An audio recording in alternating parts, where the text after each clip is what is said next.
نوع يعني من الوجع يعني حب من طرف واحد غلط. حبيتها؟ طب انت ما لقيت عند اي مبادرة والله ضحكت وياي وسولفت وياي وانا حبيته يعني بس ضحكت بوشك وحكت معك موضوع او انت حبيتها؟ مشكلة العاطفة عندنا احنا العراقيين، يعني عاطفة قوية.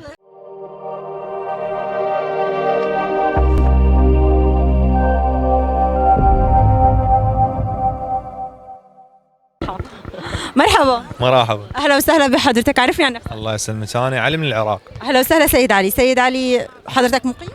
والله سياحة، اروح واجي.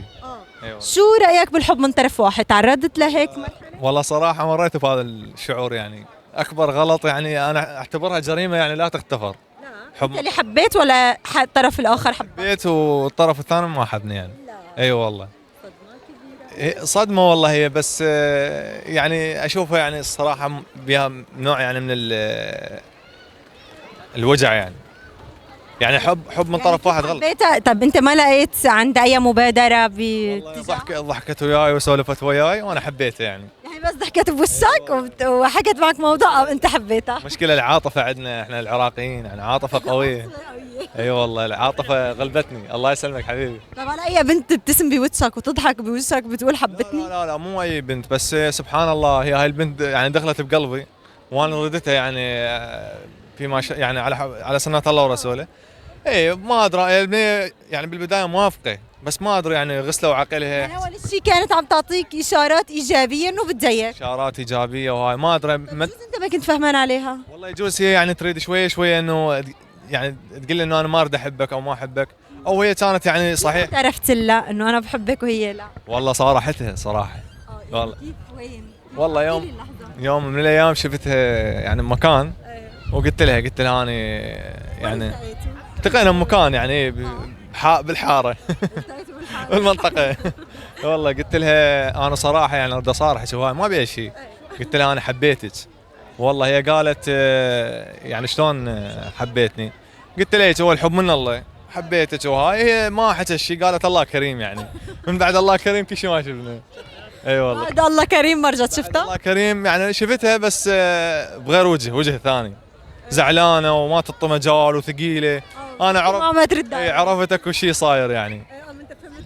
والله فهمت انه يعني صدمه صارت وهاي. فاخر شيء قلت الخير فيما اختاره الله والنصيب يصير. احكي لي على موقفك تجاهها، انه قلت لها بحبك وهي ما اعطتك يعني رفضتك، انت كيف كان شعورك؟ خجل، ندم، استصغرت نفسك؟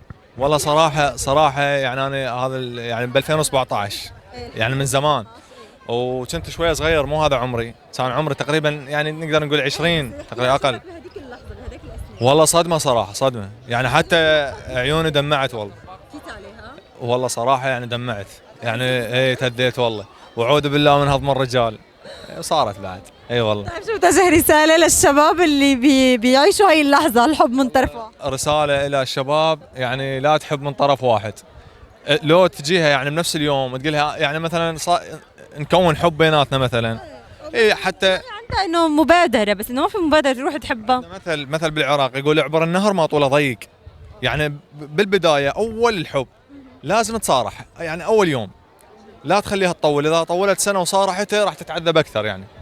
اي من البدايه قل لها يابا انا حبيتك وهاي قبلت خيرا على استغرب من شغله، انه كيف حدا بيعترف لحدا وما شايف اقبال من هذا الحدا؟ يعني واحد يحب الثاني هو.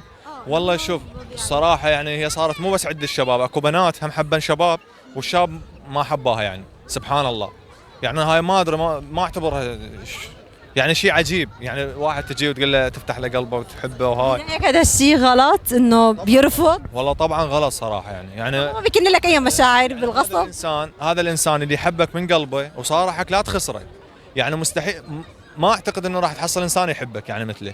انا اليوم يجيني انسان خلقه واخلاق ايوه يحبني يعني، وانا ما عندي حبيب صراحه اوافق يعني. عن جد اوافق. ليش؟ لان اشوف هذا الانسان يعني فتح قلبه لي خلاص يعني ما حتى يعني خيانات ما تصير يعني. هو حبك من كل قلبه ورادك، احسن ما اخذ له واحد ما يحبني يعني. اي والله فانا اشوف هيك يعني صراحه احسن. اهلا وسهلا، كثير كنت مبسوطه بلقائك. الله يحفظك. حياك. اهلا وسهلا.